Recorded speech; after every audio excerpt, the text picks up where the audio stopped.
With the new Godzilla and Kong movie now playing in theaters, what better time to go back to the real first big monster that I, admittedly, don't give enough attention to on this channel. I've always been more of a Godzilla guy, even as a kid. I thought the fire-breathing lizard with temper issues was more interesting than the big monkey. But as fans of film, we owe the big ape more love and attention because of what he paved for us. And unlike Godzilla, there aren't as many movies to siphon through and stress over. Nor is there arguing about which is better or what form of entertainment the series offers is the best approach. Oh, wait, there still is. Yeah, I realize this is going to be pretty controversial, but I don't have as much emotional attachment to the character, so I'll be looking at these films at a couple different fronts. And let me make it clear that all of these movies have some form of entertainment to them, and I'm not dismissing your love for said film, even if they rank a little bit lower. In fact, I implore you to give me your list and your reasons for which Kong film is your favorite. It seems that most younger viewers are now torn between the 2005 remake and the MonsterVerse iteration. I even had to tell my friend that King Kong has been around since 1933. That shocked him. Number 9. King Kong Lives. This movie is, I don't know how to defend this one. This movie was released and takes place 10 years after the first remake from 1976, and the long wait was due to financial issues and the fact that Kong's legal rights were all over the place. Where in that movie, spoilers, King Kong dies in the end. But not really. This movie implies that he's been under life support for a decade and needs some new organs to survive. You may be asking, why on earth are they trying to resurrect Kong? I don't know. Maybe to help Linda Hamilton fight off the T-1000? I don't know. Not only does old boy need open heart surgery, that we do get to witness, but he needs a blood transfusion as well. And it's a shame there aren't any other Kong-like creatures out there. Oh, I guess there is one now. Isn't that convenient? And now it's a Lady Kong. The rest of the movie is boring nonsense with pretty okay military scenes and cute romance between the Kongs. And even more interestingly, King Kong does not in fact live. He very much unalives in this movie, but he left behind a future generation that will never be explored. This is the only movie I really won't encourage you to check out. There is one big redemption to it, however, and that is the fact that it's the last Kong movie to be in practical effects. Definitely not the best of the lot, but it is the last tangible Kong, and the last time audiences would see him for many, many years. Number 8. King Kong Escapes. Toho fans are shaking their heads, and I get it. This seems unforgivably low, but in all fairness, the other movies have a lot going on for them. King Kong Escapes, however, is a pretty fun ride. Basically, if you're a fan of Showa-era kaiju, you'd probably have a great time with this one. This movie kinda has a plot about an evil Doctor Who, I kid you not, who builds a Mecha Kong, also known as Makani Kong. This actually came out in 1967 in Japan, which predates Mecha Godzilla by quite a few years. Now, you might think that this guy was made to fight Kong, but actually he was created to extract this rare element from Santa's workshop up in the North Pole. I guess that makes Kong vs. Godzilla not the first movie to center on the plot about finding a rare element and having a Mecha Kaiju fight them in the end. Mecha Kong gets knocked out and then Doctor Who says, yeah, screw it, get the real one to do it. Why didn't he just start there? Meanwhile, on whatever the name of the island is in this version, the real Kong fights Gorosaurus, a lesser known kaiju. And eventually Kong and Mecha Kong do share a fight. Those are the highlights of the film. The film itself was apparently a remake of an animated series that was a collaboration between America and Japan. This was something new I learned about, and it's a very 1960s cartoon. It's about Kong and a young boy who teaches him to fight evil and do the right thing. This time, they decided to make it into a James Bond movie with Kong in it. I don't really see the similarities there. Kong, please, don't shake the ship. I sleep and I eat on this ship. Like I said, if you're into the Showa era, this is full of fun and splendid visual effects that'll make you feel right at home. Kong does actually look a lot better in this one than his previous appearance in Godzilla vs. Kong. Not that that's really saying much. The film was also directed by the man himself, Ishiro Honda, behind many spectacular kaiju films, including the original Godzilla, alongside special effects legend Eiji Tsuburaya. Number 7. Son of Kong. If you prefer a more action-packed Kong, you'd probably put Escapes above this one. And I also had to fight myself on this. I think that for what it's worth, Son of Kong is actually a surprisingly well-made film, let alone sequel given the circumstances of its production. It was made very quickly, just barely within the same year as King Kong, because back then, they didn't have home media, so you kinda wanted to hit while the iron was hot. That said, most of the crew and minds behind the original King Kong were behind this film as well. It's not perfect, and you can definitely see the pressure shown in the story, but it does something quite well that a sequel should do. It actually continues the story. Denham takes the reins of this movie and has a bit of a character arc. He suffered from the events of the last film and has struggled to recover from it, showing that he has developed some sort of consciousness over the film, until he decides to go back to Skull Island and do the same thing again. The natives are reasonably pissed at Denham, who is joined by his old crew and now this woman he picked up after this whole thing with the monkey show. Arguably the best part of the movie. How nice it is to see real monkey talent opposed to that Hollywood fake nonsense. Also funny seeing Denham having to watch monkeys use their talents to make money for someone else. They meet an albino Kong who Denham assumes is the son of Kong, and we just go with it.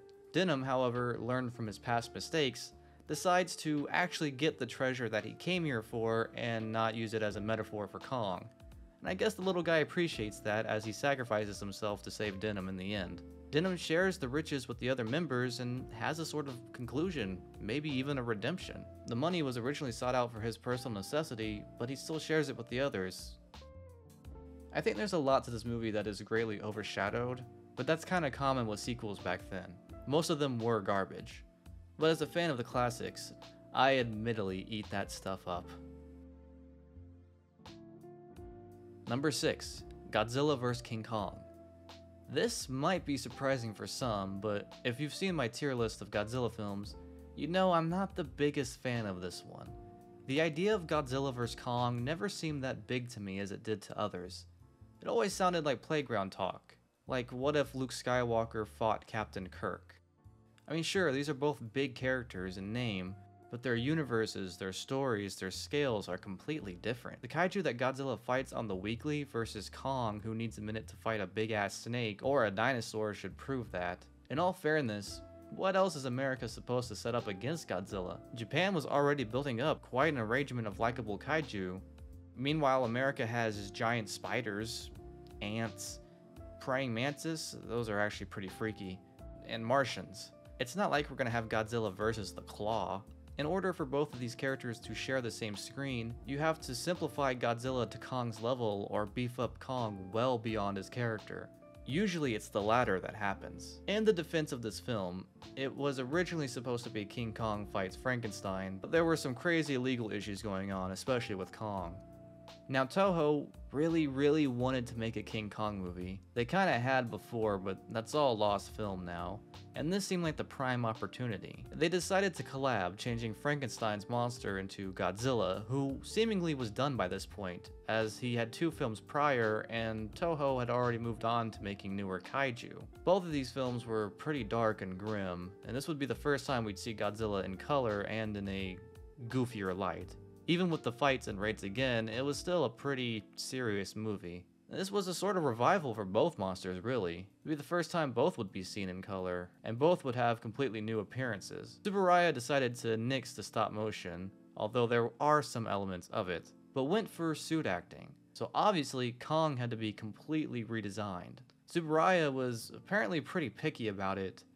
Maybe he should have been a little bit pickier. I really feel like this film is in a weird place because I love and prefer suit acting as it's an art of its own and tangible. This is one of those cases where it looks bad. And I'm not a huge fan of the new Godzilla suit. I know a lot of people really love it. I think when it comes around to 1964, I think that's when the suit looks really good. The film on its own right is not super special. Honda wanted to make a satire of television, and the whole film is about a TV studio who wants to use the biggest monsters of pop culture to fight to boost their ratings.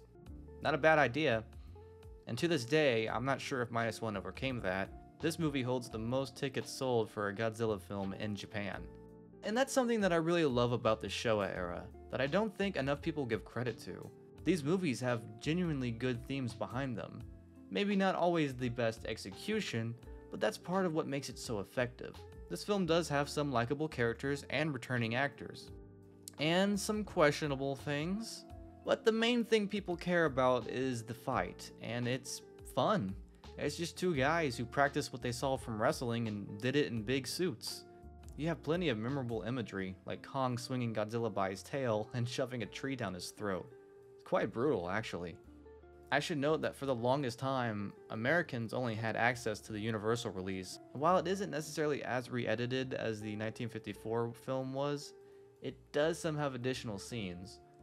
Mainly a news reporter explaining things for the audience who I guess just can't watch the story.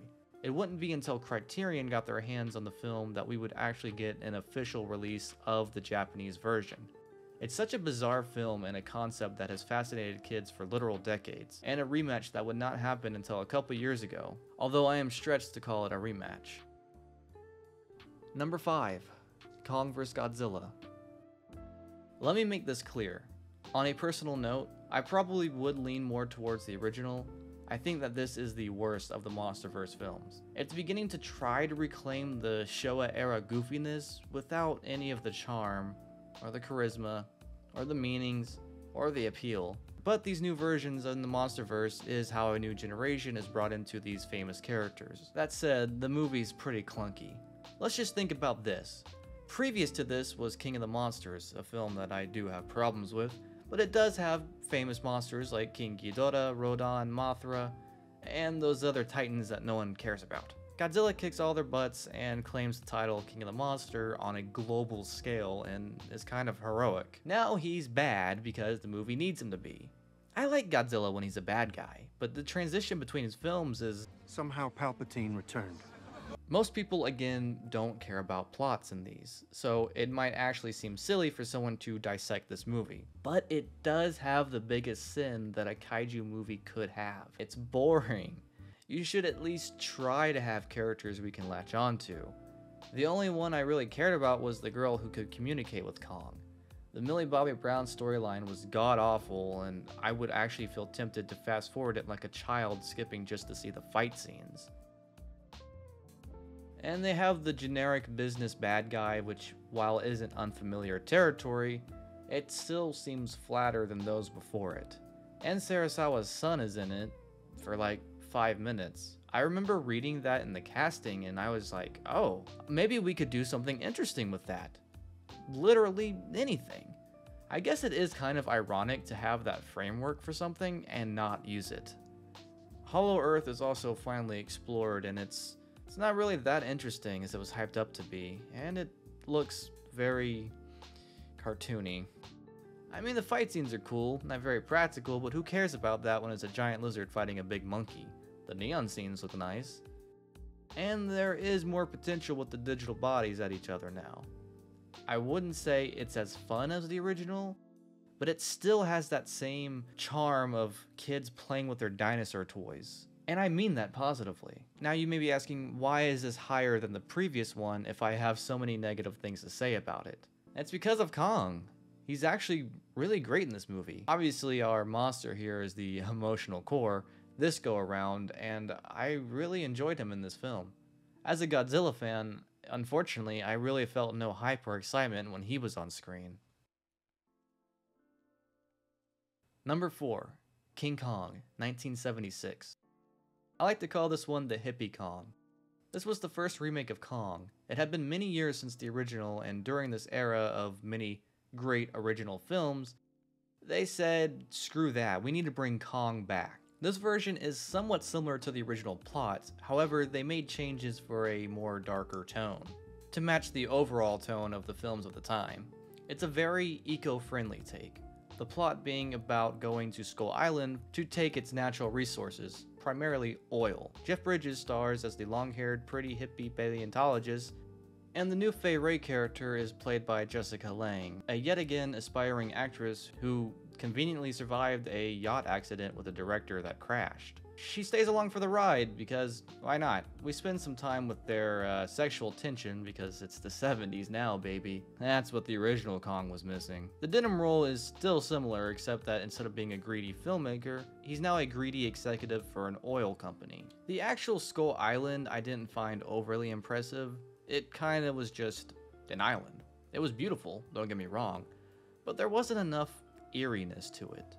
Much of the plot plays out the same from here. Don is taken by the natives to be sacrificed for Kong, who just can't quite get over his thing for blondes. They did take a different spin on Don's character. She's less damsel now and much more stronger with the situation. So instead of oil, they take Kong and make an exhibit out of him, and he goes crazy in New York. This time he climbs the Twin Towers, where he is shot down, and it is way over the top. I guess this is a good time to point out that the visual effects are really incredible, and that's part of what made this movie so high up in the ranking.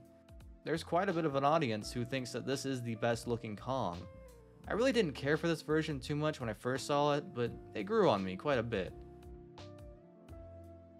Number 3. King Kong 2005. King Kong's second remake, and for many viewers my age, their introduction to Kong. I admittedly had not seen this one until its Blu-ray release, with the extended cut, and the idea of remaking Kong, even with the 70s one, seemed kind of crazy. But not really, because that movie is old and not every kid likes to watch old movies.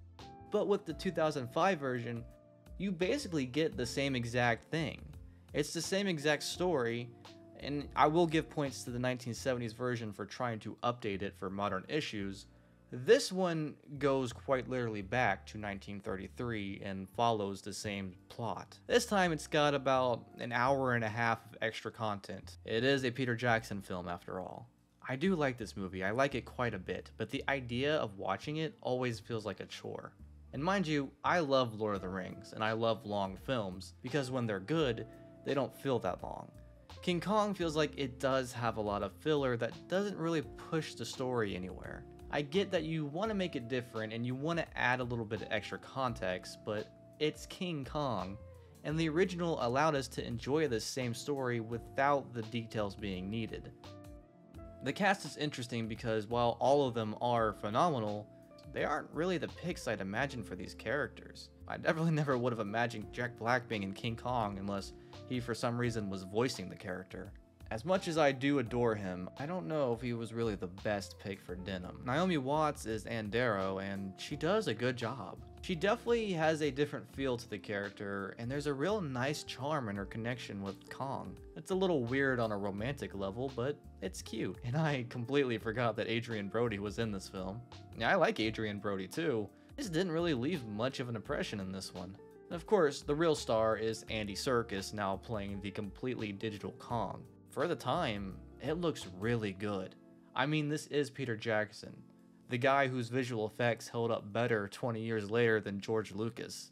It's not a bad film by any means. A bit long, maybe, but there's not a whole lot to offer from it other than here is King Kong for a new digital generation. In theory, you could talk about the same story with younger viewers because while the execution is slightly different, it's essentially the same thing in spirit. Number 2. Kong Skull Island. This is the best MonsterVerse film, and I will die on that hill. This is not another remake. If anything, you could call it a reboot, and I sincerely respect this film for taking Kong on a new approach. We've seen the same story multiple times, with the 2005 version still being recent enough for audience to know what it is. But now, not only is it a new approach to the story, it's a whole new story altogether. This film is a sort of prequel to Godzilla 2014, while they aren't directly connected in the narrative, saying that you could watch one without needing the other. It's the post-credit scene that really ties it together for the upcoming sequels and inevitable collapse. But you don't need to watch one to see the other. This film goes back to the end of the Vietnam War, which works quite nicely with the design of Skull Island. American soldiers, yet again in unfamiliar terrain, against guerrilla warfare. This film is probably the only one of the MonsterVerse with characters that I care about, aside Watanabe and Bryan Cranston. John Goodman now plays the Denim type role, a scientist with ulterior motives fueled by his own ambitions. Not entirely the evil businessman type, but still uses a military unit to study the Hollow Earth theory, and many of them die because of that. The unit is led by Samuel L. Jackson, playing Packard, who is having a hard time accepting the loss of the war. And we didn't lose the war. We abandoned it. His downward spiral is one of the most investing elements of the entire series, and it does feel like a callback to Vietnam War films, with King Kong in it. Also, this shot solos the entire MonsterVerse, if not all of the movies on this list. Is that a monkey? I really appreciate that the setting isn't just for fun. It actually works with the plot and gives us these great characters out of it. Although I must admit, I completely forgot about Tom Hiddleston and Brie Larson. Their involvement in the plot didn't stick out nearly as much. And while I do appreciate that Brie Larson is the Fay Wray character, she isn't just another Ann Darrow. She is very much her own character in this film. Kong in general in this movie doesn't really care that much about the humans until they piss him off. Otherwise, he's too busy fighting the other monsters on the island. Kong's design is also great. I love the detail of the battle wounds on him. He is a warrior, and he does have a lot of personality to him that the digital body conveys pretty well. CGI isn't always going to be perfect, but for whatever reason, the visual effects really stand out in this film over the later ones. Of course, I gotta give credit to John C. Reilly as well, usually known for his more comedic roles, and he does offer a nice balance of being a funny and tragic character. He feels human. I also really like the Titans, I suppose you would call them, on Skull Island, which would really be the weakest part of every other Kong film, being that the other creatures that he fights aren't super interesting. I think this is the only movie of the MonsterVerse where the original Titans are actually really cool. I especially like those spiders. The first time I saw that cannibal holocaust scene, I actually got shocked. I also, again, applaud this film for the absolute hype of the post-credit scene. How I wish I could go back to that time. Number 1. King Kong, 1933. I don't think there should be any surprise here. I would like to state a couple things about this. The original King Kong is remembered fondly for setting the foundation for many things in visual storytelling, bringing a new level to the epic form of story with advanced, groundbreaking visual effects that have inspired almost every big-name filmmaker you could think of.